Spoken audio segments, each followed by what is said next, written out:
Si je vous suis bien, dans les propositions que vous ferez au ministre du Budget, alors la revalorisation des salaires, est-ce que vous remettrez aussi la taxation des super-profits, par exemple? Bien sûr, bien sûr. Tout va dans ce sens, tout plaide en ce sens, le contexte économique et puis le fait que les mesures, enfin la démarche du gouvernement s'est avérée insuffisante. Je vous prends un exemple. Vous la ferez quoi qu'il arrive, pardon, je vous pose cette question-là, parce que vous l'avez déjà proposé à l'Assemblée nationale, vous allez le reproposer au ministre du Budget.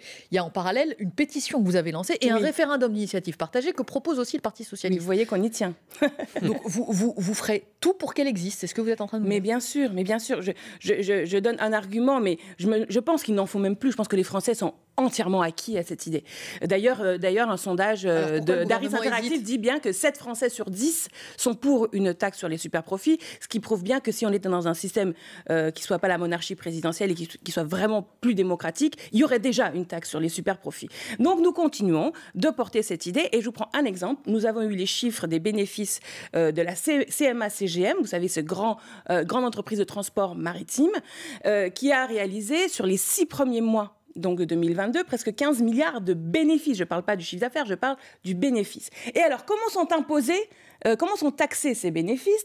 Par une taxe qui a été conçue par les armateurs grecs dont on disait, je ne sais pas si vous vous souvenez, à l'époque de la crise de la dette grecque, tout le monde se moquait des Grecs en disant c'est l'évasion fiscale là-bas, c'est un sport national, regardez les armateurs, comment ils ne payent pas d'impôts.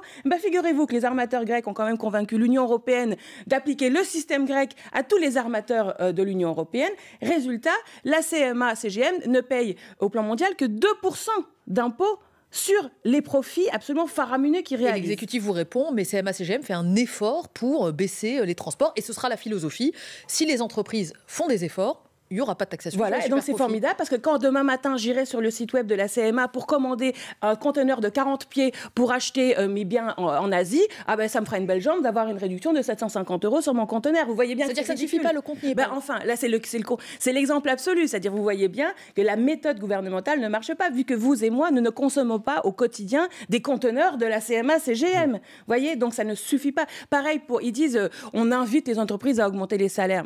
Très bien, moi je suis 100% pour que les salariés de la CMA soient augmentés et très largement augmentés. Mais vous voyez bien qu'en termes de redistribution des richesses, ça ne suffit pas. Tout le monde le dit de toute façon, que ce soit le FMI, les Nations Unies, tout le monde dit qu'il faut absolument cette taxe sur les super-profits. Et donc, j'invite tout le monde à signer sur le site web taxe-superprofit au pluriel.fr la pétition qui, j'espère, se matérialisera ensuite par un référendum d'initiative partagée. Pour ça, il faut 4 800 000 signatures. Oui, absolument. Vous les obtiendrez?